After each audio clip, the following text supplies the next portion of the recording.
Estamos de vuelta con Giro a la Derecha. Como les había comentado en el primer segmento, vamos a estar ahondando sobre esta crisis que ahora se está viviendo entre México y Ecuador, porque, bueno, evidentemente se están tomando acciones de lado y lado que en teoría no deberían tomarse. Y para ello he invitado justamente a Andrés Díaz, él es analista político para Impunity Observer. Bienvenido, Andrés, ¿cómo estás? Esteban, un gusto poder acompañarte nuevamente, como siempre, en aspectos no tan buenos de la política ecuatoriana, pero que ya son costumbre. Exactamente, ya es costumbre. De hecho, creo que la última vez, si mal no recuerdo, no fue para algo tan malo y bueno, fue como que la excepción a la regla, ¿no?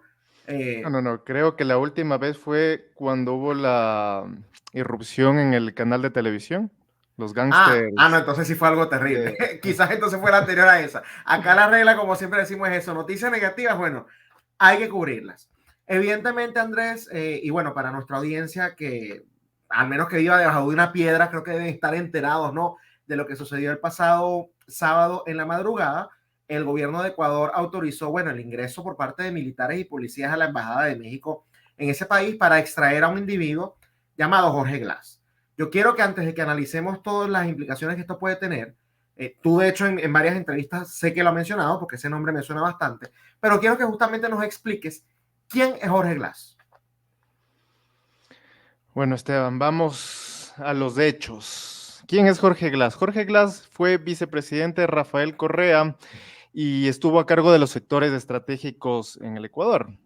En el estar en sectores estratégicos te da una ecuación clara: corrupción grande y desbordada, precisamente. Y por ello es que Jorge Glass fue sentenciado eh, a 14 años de prisión por el caso Odebrecht y salió a los 4 años con libertad condicional por un juez que al poco tiempo fue también declarado corrupto y fue aprendido. Bueno, Jorge Glass también fue vicepresidente de Lenín Moreno. Lenín Moreno, cuando hizo su giro, no diría a la derecha, ¿no?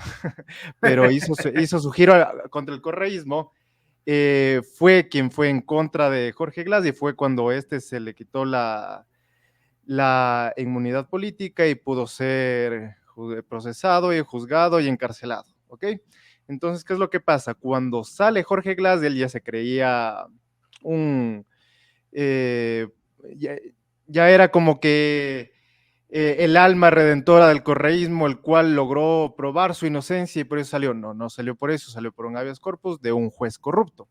Y al poco tiempo vuelve la justicia ecuatoriana a ordenar su aprehensión por otro nuevo caso, en este caso sobre un terremoto que hubo en el 2016, que algunos recordarán.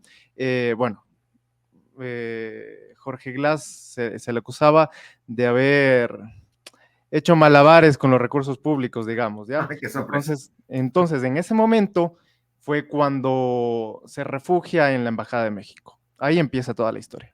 Correcto, ahí empieza toda la historia. Esto lo aclaro porque evidentemente no es que vamos a hablar acá de que ese individuo es una joya o que es alguien que se merezca protección de algún tipo porque es un delincuente. Y además, como tú estás diciendo, bueno, ya estaba acusado formalmente y tenía una sentencia también formal y esto evidentemente, bueno, también tiene otro tipo de implicaciones. Pero ahora hablemos de justamente lo que sucedió el pasado fin de semana. Novoa entró, o no Novoa directamente, pero los cuerpos de seguridad, militares y policías ingresaron a la Embajada de México, ¿no? Digamos, sin haber sido invitados por las autoridades mexicanas, por así decirlo, o sea, fue un ingreso forzoso justamente para sacar de la embajada a Jorge Glass, que bueno, se encontraba allí como refugiado y de hecho estaba en proceso porque había pedido un salvoconducto, ¿no? Para que justamente el gobierno ecuatoriano le permitiera irse a México a vivir como refugiado. Yo quiero que a partir de aquí ya empecemos justamente el análisis. ¿A ti qué te parece esta acción que toma Novoa? La acción que toma Novoa es incorrecta, es errada y viola completamente las convenciones internacionales, en especial la Convención de Viena. Uh ¿Qué es -huh. lo que pasa? Esto se da en un acto completamente improvisado por el gobierno de Novoa, como ya hemos hablado antes, es un gobierno que no se esperaba estar en el puesto que está y muchas de las acciones que toma son improvisadas. Sí. Te cuento más o menos del contexto en el que estamos. El día de ayer, día lunes, se terminó el tercer mes de estado de excepción. Aparte de ello, estamos en una declaración de guerra interna y el 21 de abril va a haber una consulta popular y un referéndum de 11 preguntas que lo impulsa precisamente Noboa. Entonces, en ese contexto, Noboa, que ya tiene altos índices de popularidad, dijo, bueno, vamos a ir por todas, toda la carne al asador y lancémonos en esta incursión a asaltar la Embajada de México. ¿Qué es lo que pasa? Que en efecto México no es la primera vez que da asilo a un eh, perseguido por la justicia, no por la política, sino por la Correcto. justicia. En el Ecuador no es la primera vez, hay 7 refugiados políticos, entre comillas, por parte del correísmo en México y asilados por AMLO, y en el caso de Glass iba a ser el octavo. ¿Ya? Pero ¿qué es lo que pasa? 2 errores no hacen un acierto. En efecto, el gobierno mexicano estaba incumpliendo Ujú. un convenio de asilo diplomático de 1954 al otorgar a un delincuente como Jorge Glass protección en la embajada y posteriormente asilo diplomático. Se le pidió un salvoconducto a Ecuador, en el cual Ecuador no se lo concedió, pero en lugar de apelar a instancias sobre el derecho, rompe completamente cualquier sentido común, ni siquiera hablemos del derecho, sentido común, y asalta con tanquetas militares la Embajada de México. Fíjate que estás mencionando algo que creo que es importante resaltar. Jorge Glass no era ningún perseguido político. Sin embargo, tras esta acción, y acá quiero ver tu percepción, ¿no? Yo creo que nos guste o no, de una u otra manera se le está lavando la cara, incluso a nivel internacional, porque al Noboa haber tomado esta acción, de una u otra manera, yo me imagino que Glass ahora va a decir, miren, soy un perseguido político porque yo estaba refugiado en una embajada de otro país, ¿no?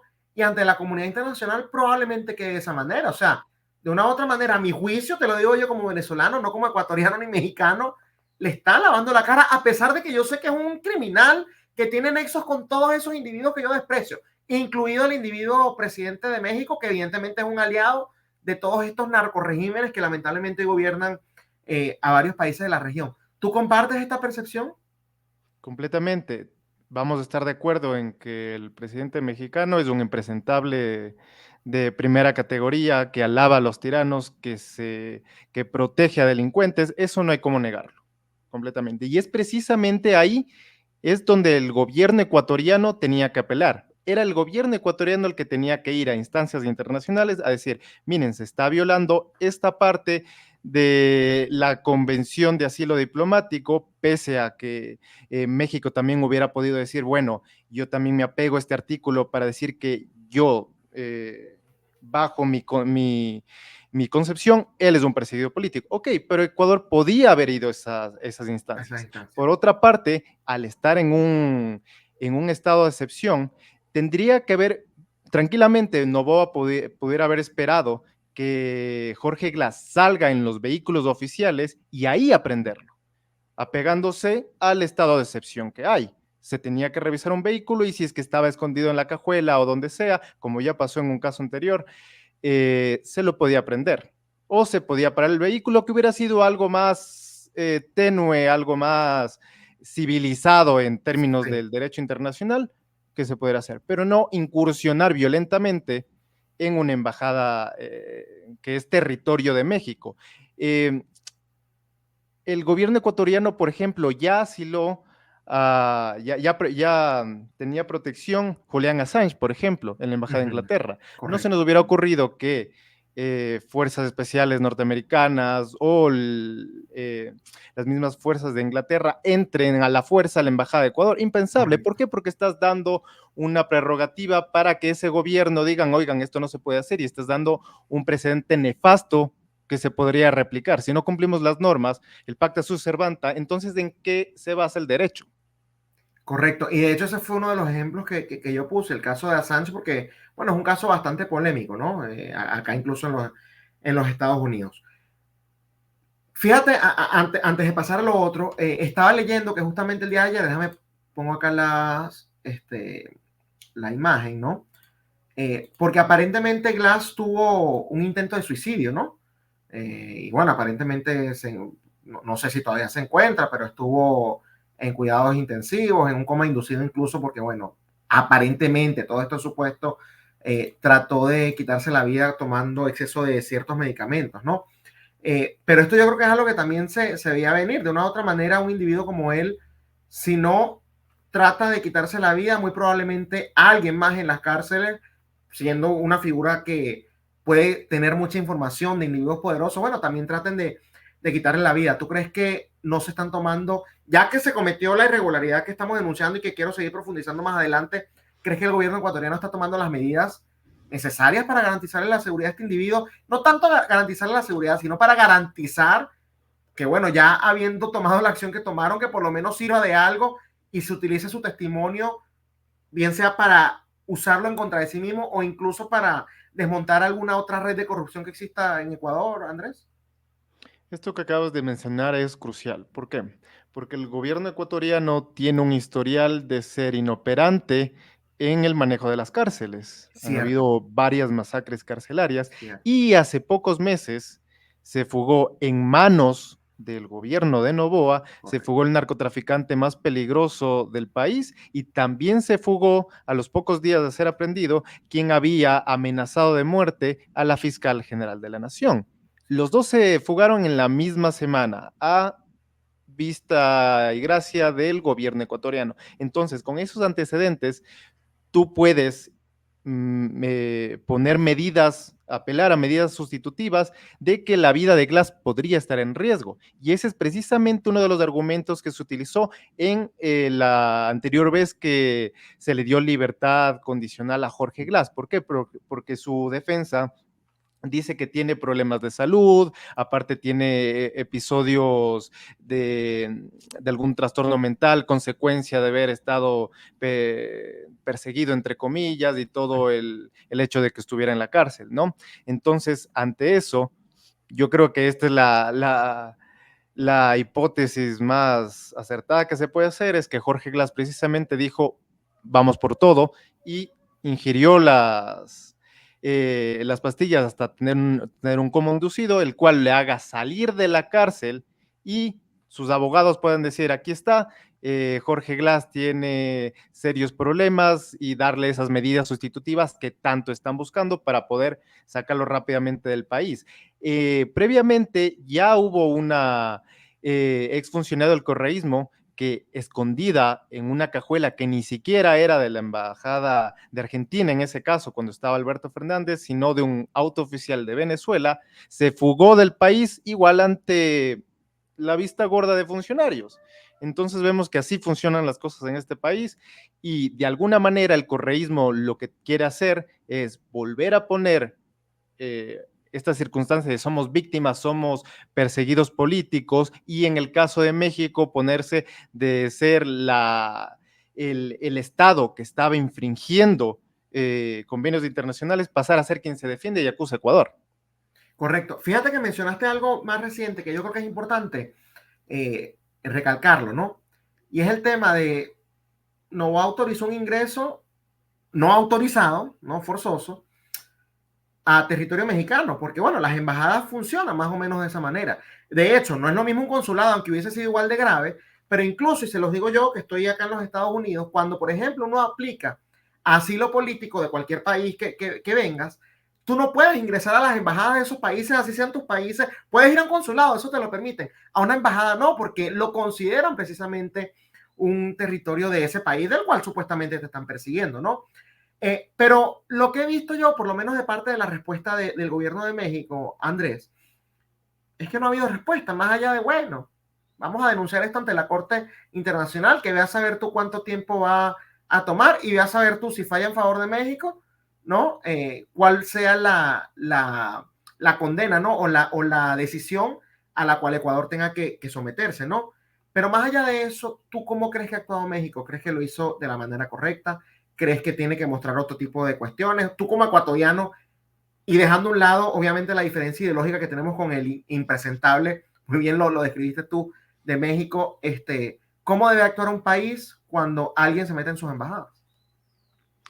México, yo creo que de alguna parte ha actuado de una manera correcta frente a todo esto, no escalando en el conflicto. Porque si bien todo esto más o menos empezó por fueron unas declaraciones que dio AMLO en una de sus intervenciones matutinas, en la cual básicamente se inmiscuyó en asuntos internos del Ecuador, diciendo que básicamente se había asesinado a Fernando Villavicencio para que el correísmo no ganara, y fue precisamente porque ganó Noboa, fue que se desató esto. Ahí es cuando el Ecuador declaró una persona non grata a la embajada mexicana en Quito y se le dijo que tiene 72 horas para abandonar el país. Ahí se comenzó a escalar el asunto, pero ante todo ya lo acontecido, México ha sido consecuente, no, por ejemplo, no ha roto, si bien rompió relaciones con el Ecuador,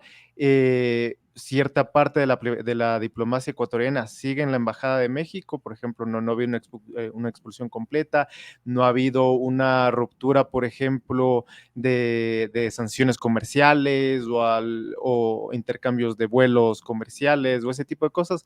Hasta este momento ha sido una situación tenue porque precisamente México en este momento tiene todas las de ganar.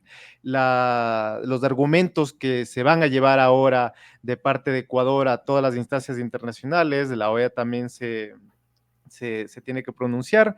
La defensa de Ecuador básicamente es, ellos lo hicieron primero. O sea, eso no es una Sí. defensa clara frente a lo que tendría que ser una circunstancia de tales características. Quiero compartir contigo, ¿no? Porque el día de ayer nuevamente, a pesar que lo hicieron en el fin de semana, el día de ayer nuevamente la presidencia de Ecuador explicó en un comunicado oficial más o menos los motivos por los cuales hizo esto, pero además hace otro tipo de cuestiones que, bueno, quiero que analicemos juntos, Andrés, porque yo como venezolano, fíjate algo, me preocupa demasiado lo que ves allí en el cintillo, el precedente que se está haciendo para el resto de las naciones. Y sobre todo cuando no hay respuesta, tú estás diciendo que México está actuando, bueno, de una manera, este, digamos, digna, si se puede decir Prudente, así, ¿no? prudente.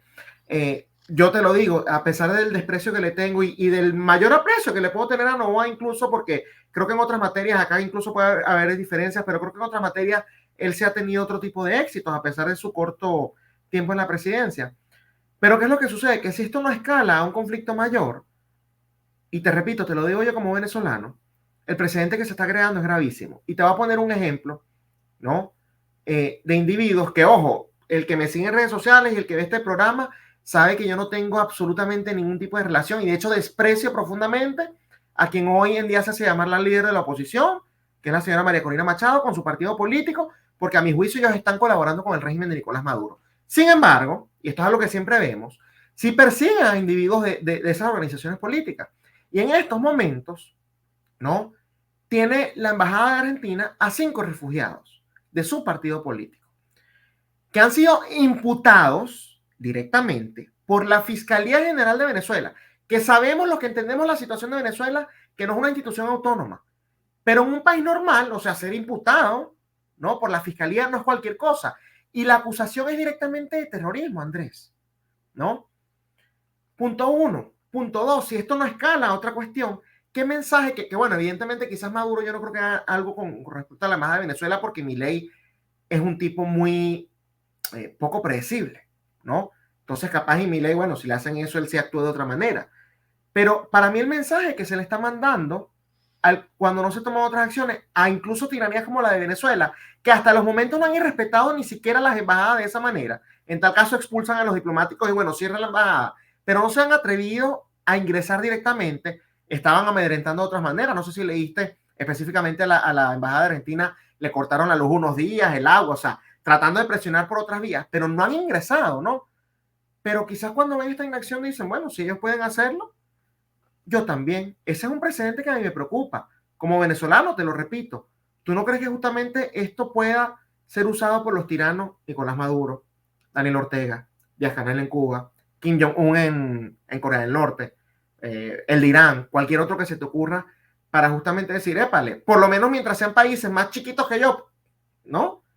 Esto lo puedo hacer porque no hay ningún tipo de consecuencias. Totalmente, Esteban, y es precisamente el precedente nefasto que sería que no haya consecuencias por este acto. El presidente Noboa despliega sus razones, pero no hay una razón de peso como para violar una estancia diplomática.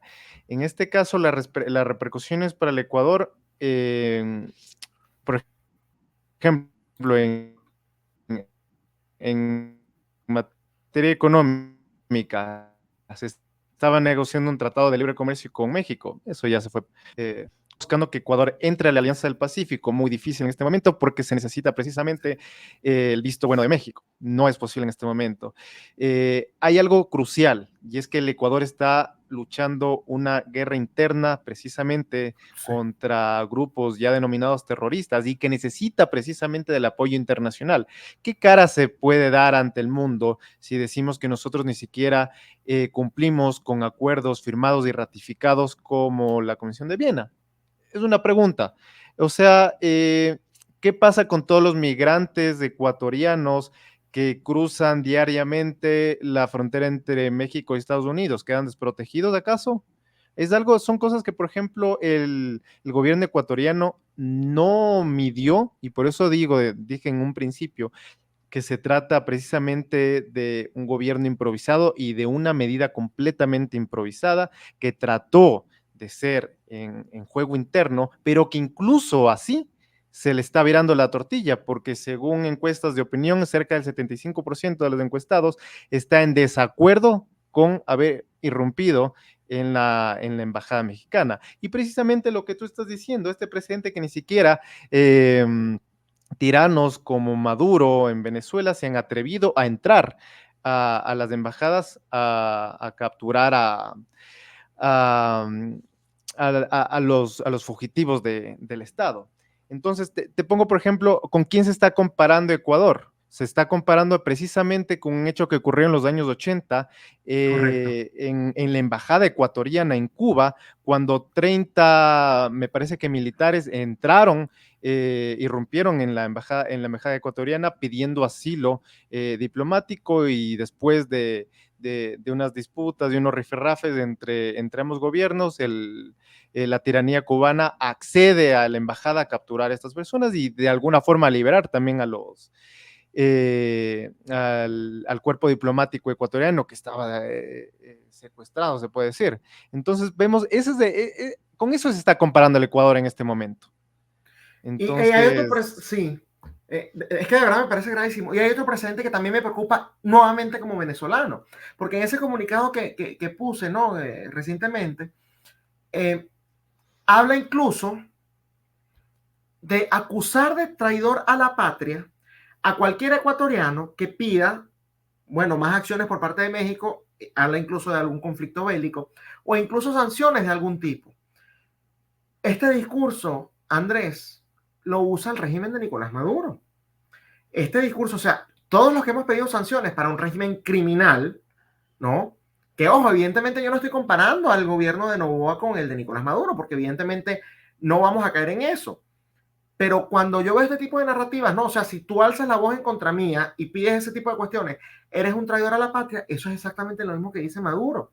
Entonces, acá nuevamente otro precedente. Estamos hablando de un gobierno democrático, reconocido como tal por la comunidad internacional, que está usando la misma narrativa y el mismo discurso de un gobierno tiránico como el de Maduro, el de Cuba también hace lo propio, reconocido como tiránico por la comunidad internacional.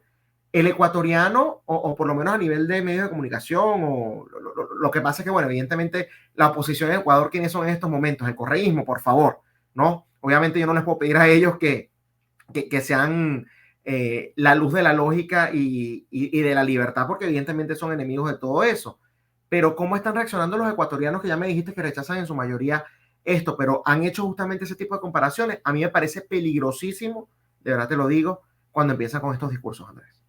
completamente, pero para ponerlo un poco en contexto, esa parte del comunicado va dirigido directamente para el prófugo de la justicia Rafael Correa, que se encuentra asilado en Bélgica, ya que él fue quien dijo que tendría que haber sanciones graves, incluso económicas, Ok. ante el Ecuador, y que incluso, por ejemplo, la Unión Europea debería cesar el Tratado de Libre Comercio que tiene con el Ecuador. Entonces, Ujú. más o menos ese es el contexto para decir, eh, me estoy dirigiendo a ti, traidor de la patria. Comprendo todo lo que puede hacer, pero no puedes pedir una sanción de tal tipo económica para el Ecuador, siendo tú el supuesto líder de la oposición. O sea, básicamente Correa no le importa atacar directamente a los ciudadanos, porque eso implica atacar a los ciudadanos con tal de proclamarse una victoria política. De hecho, mira, tan es así que vi el análisis, no voy a decir el nombre porque de verdad no quiero, pero de una persona que en Venezuela se hace llamar una persona equilibrada, que bueno, cualquiera que tenga dos dedos de frente sabe que es chavista, ¿no? Un analista y estratega y qué sé yo. Y la señora citó justamente ese comunicado y dijo, mire, presidente Maduro, ya tiene el visto bueno de un gobierno democrático como el de Ecuador para justamente tratar estas cuestiones como traidor a la patria. O sea, ese es el peligro que yo estoy viendo. Pero fíjate algo, Andrés, y ya esto para ir finalizando, ¿no? Mencionaste el tema de la popularidad de Novoa, era lo que yo quería también tocar, que tenía previsto, porque yo he visto lo mismo, que él tiene unos índices en estos momentos bastante altos, ¿no? Hay gente que, dependiendo de la encuesta, pero he visto algunas que dicen 70, otras que dicen 60, otras que dicen un poco más de la mitad, independientemente cualquiera de las tres que sea cierta, es un índice de popularidad bastante alto. Sin embargo, también mencionabas que la mayoría de los ecuatorianos están en contra de esa acción que se tomó en la Embajada de México y estabas mencionando que viene un proceso electoral. ¿Tú crees que esta medida que tomó, que la mayoría rechaza, sea suficiente para que justamente la popularidad le baje? Y también quiero aprovechar para que nos digas en estas próximas elecciones qué es lo que se está discutiendo, o sea, esas 11 preguntas que mencionaste más o menos que tienen previsto. En eso queda completamente incierto, porque si bien la popularidad del presidente Novoa estaba alta, las últimas semanas han existido grandes repuntes de la criminalidad. Solo por poner un ejemplo, en el último feriado de carnaval hubieron 137 muertos. El fin de semana, 137 Wow. muertos. Entonces, por eso se comenzó a mermar un poco su popularidad. Y previo a esto, el presidente Novoa había decretado una subida de 3 puntos al IVA y otros impuestos. Entonces, Novoa quería asegurar sí o sí que la ciudadanía tenga un respaldo absoluto frente a un presidente que no se va a inmutar en hacer sea lo que sea para tener tolerancia cero con la impunidad. Ese es el discurso que se está dando ahora. Estas 11 preguntas que se despliegan van desde, por ejemplo, permitir el trabajo por horas, que es negado por ley en el Código del Trabajo ecuatoriano, hasta que Ok. los militares estén en las calles solo con disposición del presidente de la República, sin necesidad de que haya un estado de excepción y que estos militares puedan incursionar incluso en un enfrentamiento armado con los grupos terroristas, que curiosamente esto ya se lo había hecho en el gobierno de Lazo, pero tú sabes que esto es más siempre como que un termómetro para los Sí, mandatarios, ver si es que en serio la ciudadanía está de acuerdo con sus medidas, y no olvidemos que en el 2025 vuelve a haber elecciones presidenciales y se vuelve a presentar Daniel Noboa. Entonces, este correcto. es el escenario que se le presentaba. Y ante esto, Noboa dijo, bueno, hagamos algo fuera de lo común y matemos moscas a cañonazos, y incursionó en la embajada. Sí, no, en definitiva, bueno, una estrategia bastante extraña. Yo estaba hablando, porque fíjate, tú hablas del tema de la inexperiencia, y yo estaba hablando cuando sucedió eso, que por cierto sí fue a las 3 de la mañana, algo así, con un geopolitólogo que yo siempre entrevisto en este espacio, y me dijo, no, es que esto es inexperiencia. Él no lo hizo pensando, digamos, en las implicaciones, porque realmente estoy convencido que él no conoce esas implicaciones. Muy probablemente me comentaba este especialista, ¿no? Lo hizo sin discutir con Cancillería ni siquiera, o sea, fue una orden directa con los policías, con los militares y listo, en total ignorancia de lo que esto podía significar, ¿no? Y creo que tú también. Y eso se comprueba que ni Ah, siquiera Cancillería, ni siquiera el Ministerio de Comunicación tenía conocimiento de la imagínate. disposición que se estaba dando. Se tuvo que a posteriori dar la información al Ministerio de Comunicación y en el acto hacer una estrategia comunicacional de qué es lo que se había hecho. Ahí se muestra completamente la inexperiencia que se tuvo. Correcto, y que no fue algo en donde se tomaron en cuenta todas las aristas. Bueno, de verdad que Andrés, te agradezco muchísimo por acompañarme hoy en Giro a la Derecha. A ti muchísimas gracias por invitarme y nos vemos para una próxima. Seguro que sí, para algo negativo, porque bueno, en Ecuador va a seguir pasando eso. Esa novela ya va de largo. Ya va de largo, así es, lamentablemente. Bueno, era Andrés Díaz, analista político para Infinity Observer, justamente comentándonos sobre lo que sucedió, ¿no? Esta incursión que hizo el gobierno de Ecuador en la Embajada de México y bueno, las implicaciones que esto puede tener. De verdad que es bastante grave. Yo entiendo que hay gente que lo está apoyando porque efectivamente Jorge Glass es un criminal, eso no hay que dejarlo de decir, pero bueno, hay implicaciones más allá de incluso que se escapan de las fronteras de Ecuador que yo creo que tenemos que prestarle mucha atención. Lo dije en el programa varias veces y lo repito ya en esta parte final, como venezolano me parece grave, porque no me imagino en una situación justamente bajo una tiranía como la de Venezuela, qué se puede hacer cuando hay instituciones arrodilladas ante un tirano como Nicolás Maduro. Esto ha sido todo por hoy en Giro a la Derecha con Esteban Hernández, pero nos vemos nuevamente el día jueves por esta misma plataforma que es Contrapoder 3.0, el canal de la derecha en YouTube. Hasta el jueves.